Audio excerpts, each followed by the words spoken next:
I almost didn't go to the reunion. When Derek called and invited me, I hesitated. We hadn't spoken much since the divorce, and I didn't see any reason to spend an evening around people who knew us as a married couple. Still, part of me felt it was time to stop avoiding the past. I told myself I was going for me, not for him. The event was held at a large hotel ballroom. When I arrived, the room was already full of former classmates talking, laughing, and sharing memories. For a moment, I felt comfortable. A few old friends welcomed me warmly, and I started to think maybe coming had been the right choice. That feeling didn't last long. Derek seemed to be everywhere. Every conversation somehow turned into a chance for him to make a comment about my life.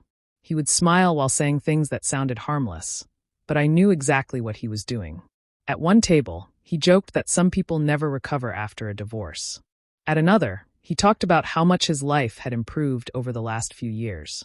Each comment was aimed at me, even if he never said my name directly. Some people looked uncomfortable. Others laughed politely because they didn't know what else to do. I tried to ignore it. I reminded myself that I wasn't the same woman I had been 3 years ago. I wasn't going to argue with him or let him ruin my evening. So I smiled, stayed calm, and kept talking to people who were genuinely happy to see me. But inside, I felt embarrassed. The worst part wasn't what Derek was saying. It was knowing that he wanted an audience. He wanted everyone in the room to see him as the winner and me as the loser. As the evening went on, his confidence grew. He seemed convinced that nobody would challenge him. Then I checked the time on my phone. A small smile appeared on my face. Someone important was about to arrive. And Derek had no idea his entire night was about to change. Looking back, the signs were there long before our marriage ended. When Derek first started his construction company, life was far from easy. We lived in a small apartment and worried about every bill. There were months when money was so tight that we had to plan every grocery trip carefully. I believed in him completely. While he focused on growing the business, I worked extra hours whenever I could. Sometimes I took weekend shifts just to help cover expenses. I handled household responsibilities and tried to make sure he had one less thing to worry about. I thought we were building our future together. For a while, things seemed to be working. The company slowly became successful. More clients came in, projects got bigger, and money was no longer a constant concern. I expected that the stress would finally disappear and that we would enjoy the rewards of all our hard work. Instead, Derek began changing. He became impatient and easily irritated. Conversations that used to last hours became short and cold. He stopped asking about my day. He stopped caring about my opinions. Whenever I tried to discuss our relationship, he acted as if I was creating problems. At first, I blamed the pressure of running a business. I kept telling myself things would get better once he had more time. They didn't. The more successful he became, the further away he seemed. He started attending events without me and spending more nights away from home. His explanations never fully made sense, but I wanted to trust my husband. Then one evening, the truth found me. I wasn't searching for evidence. I wasn't trying to catch him. But a message appeared that answered every question I had been asking myself for months. There was another woman. My hands shook as I read enough to understand what was happening. When I confronted Derek, I expected denial or maybe even guilt. Instead, he looked annoyed that I had found out. What hurt most was what came next. He blamed me for everything. According to him, our marriage failed because I wasn't supportive enough, exciting enough, or ambitious enough. A few weeks later, he officially filed for divorce. Just like that, the life we had spent years building together began to fall apart. The months after the divorce were some of the hardest of my life. Everything seemed to change at once. The legal process moved quickly, and before I had time to fully process what was happening, I was trying to figure out how to live on my own again. Every decision felt overwhelming. I had spent years building a life with someone, and now I was starting over from scratch. What surprised me most was how many people disappeared. Friends I had known for years stopped calling. Invitations stopped coming. People who once sat at my dinner table suddenly acted like they barely knew me. Some never even asked for my side of the story. It became clear that many of them believed whatever Derek had told them. I wanted to defend myself, but I was exhausted. I didn't have the energy to fight rumors while trying to rebuild my life. Financially, things were difficult too. I had to watch every dollar carefully. There were nights when I sat at my kitchen table surrounded by bills, wondering how I was going to make everything work. Some days I felt strong. Other days I could barely get out of bed. The hardest moments came when I saw how easily Derek seemed to move on. He appeared everywhere with Vanessa. They attended parties, business events, and family gatherings as if their relationship had existed forever. Seeing that hurt more than I wanted to admit. It felt like the years I had invested in my marriage meant nothing. While I was struggling to put my life back together, he seemed completely unaffected. Slowly, I started questioning myself. Maybe people really did see me as the problem. Maybe they believed I had failed as a wife. Those thoughts followed me everywhere. They made every setback feel even heavier. Still, no matter how difficult things became, I kept moving forward. Some days the progress was small. Sometimes it was nothing more than getting through the day without breaking down. I didn't know what my future would look like. I only knew that I couldn't stay stuck forever. The betrayal had left deep wounds, and healing was much slower than I expected. But somewhere beneath all the disappointment and loneliness, a small part of me still hoped that life had something better waiting ahead. About a year after the divorce, I signed up to help with a community volunteer project. A powerful storm had damaged several homes in a nearby town, and local groups were working together to help families rebuild. I joined because I needed something positive to focus on. On the first day, I met Ethan Brooks. He wasn't the type of person who tried to be the center of attention. While others talked, Ethan worked. He carried supplies, helped families move belongings, and treated everyone with respect. At first, I didn't pay much attention to him. I had become very careful about letting new people into my life. Trust didn't come easily anymore. I kept conversations short and focused on the work. But Ethan never pushed. He was friendly without being intrusive. He remembered small details about people and always offered help when someone needed it. There was something calm and genuine about him that made others feel comfortable. Over the next few weeks, we ended up working together often. Our conversations started with simple things. We talked about the project, favorite restaurants, movies, and everyday life. Gradually, those conversations became longer. One afternoon, I shared a little about my past. I expected awkward questions or unwanted advice. Instead, Ethan simply listened. He didn't judge me or try to tell me how I should feel. He just listened. That meant more than he probably realized. As time passed, I noticed something changing inside me. For the first time in a long while, I wasn't constantly looking over my shoulder at the past. I wasn't measuring every day against the pain I had experienced. Ethan had a way of reminding me that my life was bigger than the things that had happened to me. Whenever I doubted myself, he encouraged me to keep moving forward. When I talked about ideas or goals, he treated them seriously instead of dismissing them. Little by little, my confidence returned. What started as a simple friendship became one of the most important relationships in my life. I looked forward to seeing him, talking with him, and spending time together. For the first time since everything had fallen apart, I allowed myself to believe that happiness might still be possible. And that thought no longer felt impossible.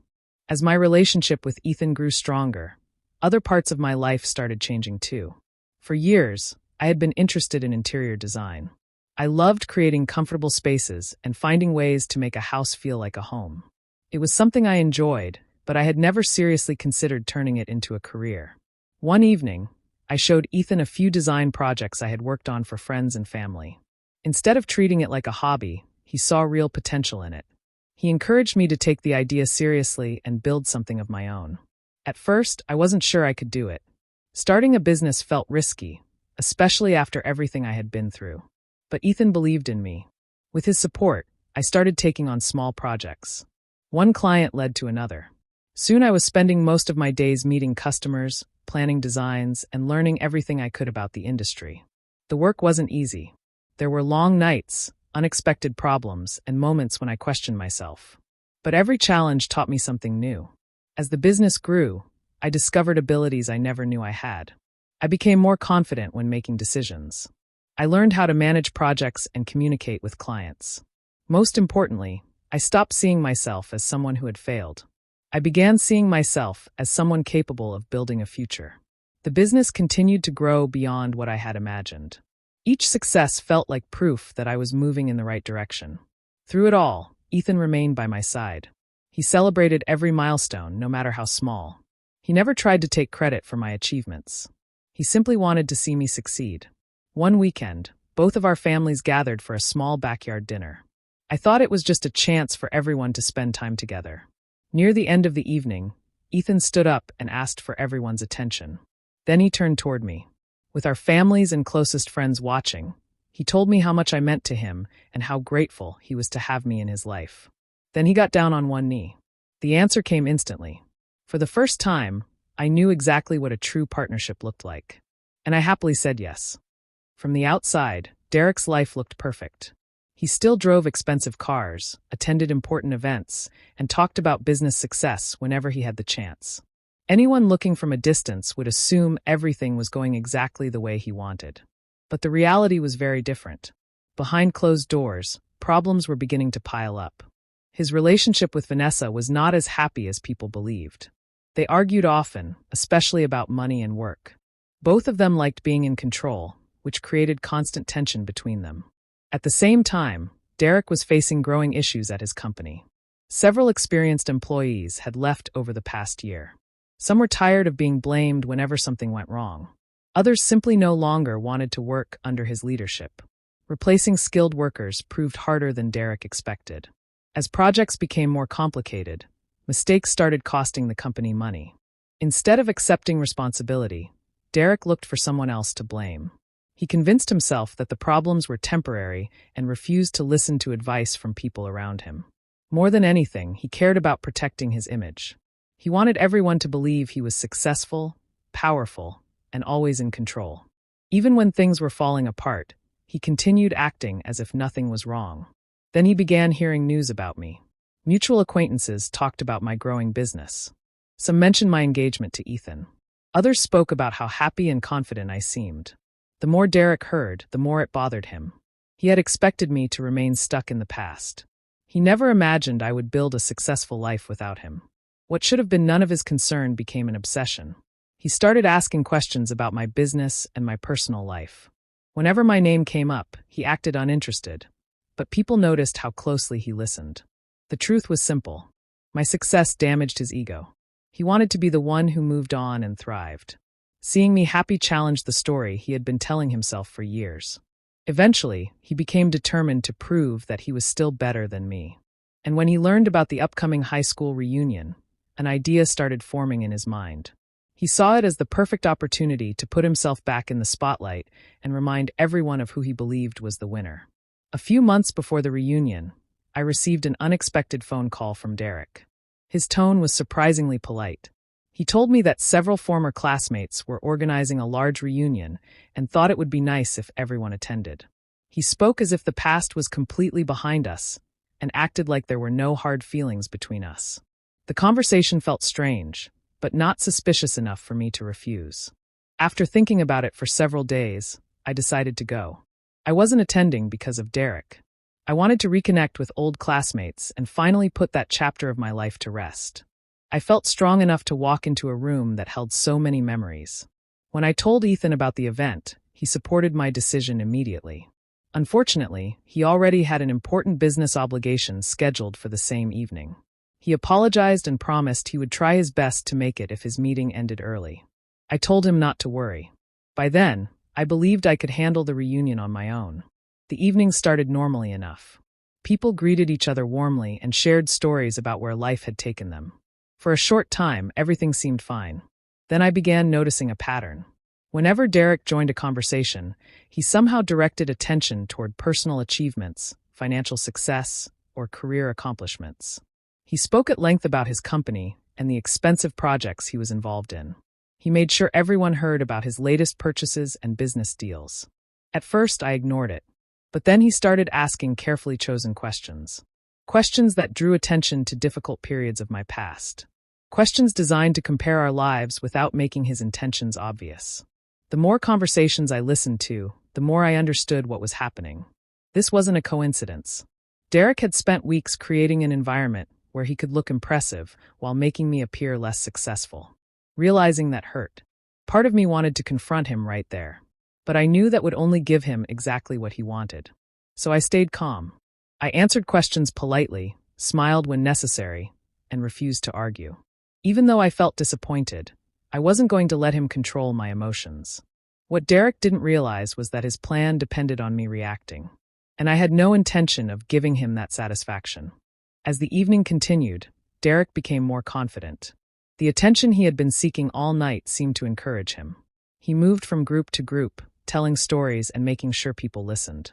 Several classmates appeared uncomfortable, but nobody wanted to create tension at the event. Then Derek crossed a line. Standing near one of the tables, he made a joke about our past marriage. He laughed and suggested that I probably regretted losing someone like him. A few people forced small laughs. Others looked away. The room suddenly felt very quiet. I could feel dozens of eyes on me, waiting to see how I would respond. My face grew warm with embarrassment, but I refused to argue. I had spent too many years letting Derek's behavior affect me. So I stayed silent. Derek seemed pleased with himself. He probably thought he had won. Then something unexpected happened. The ballroom doors opened. Several people glanced toward the entrance. A man in a dark suit stepped inside and calmly looked around the room. The moment I saw him, I smiled. It was Ethan. His meeting had ended earlier than expected. As soon as he spotted me, he walked across the room with complete confidence. There was nothing arrogant about the way he carried himself. He simply looked happy to see me. When he reached me, he wrapped his arm around my shoulder and asked if I was having a good evening. Just hearing his voice made me feel better. The mood in the room immediately changed. People began introducing themselves to him, and Ethan greeted everyone politely. He treated every person with respect, whether they were successful business owners or old classmates he had never met before. When someone asked about my work, Ethan smiled. He talked about how hard I had worked to build my business and how proud he was of everything I had accomplished. He didn't exaggerate. He didn't brag. He simply spoke honestly. For the first time all evening, people weren't focused on Derek. They were focused on the woman I had become and the life I had built. As I looked around the room, I noticed something interesting. The admiration Ethan showed me made a much stronger impression than all of Derek's boasting combined. And Derek knew it. After Ethan arrived, the atmosphere in the room continued to shift. People who had been quietly listening all evening suddenly seemed more comfortable speaking their minds. Small conversations started taking place around the ballroom, and before long, those conversations began revealing things Derek probably never wanted anyone to hear. Near one table, a former employee was talking with several classmates. I overheard part of the discussion. He spoke about working for Derek and described how difficult it had become over the years. According to him, employees were often blamed for problems they didn't create. Several others nearby nodded, as if they had heard similar stories before. At another table, a few classmates discussed the divorce. One woman admitted that she had never fully believed the version of events she had heard years ago. Another said she always thought there was more to the story than Derek had shared. For the first time, people were questioning the image Derek had carefully presented for so long. As the evening went on, Derek became increasingly irritated. He could see attention slipping away from him, and he clearly didn't like it. Then things became even worse. Derek and Vanessa started arguing. At first, they tried to keep their voices low, but frustration quickly took over. Several guests noticed the tension immediately. During the argument, Vanessa made a comment she probably regretted the moment it left her mouth. She mentioned financial problems connected to Derek's business and questioned some of the decisions he had been making recently. The conversation stopped nearby. People heard enough to understand that Derek's situation was not nearly as perfect as he claimed. The reaction was immediate. Guests exchanged surprised looks. Some seemed shocked. Others suddenly understood why Derek had spent the entire evening trying so hard to impress everyone.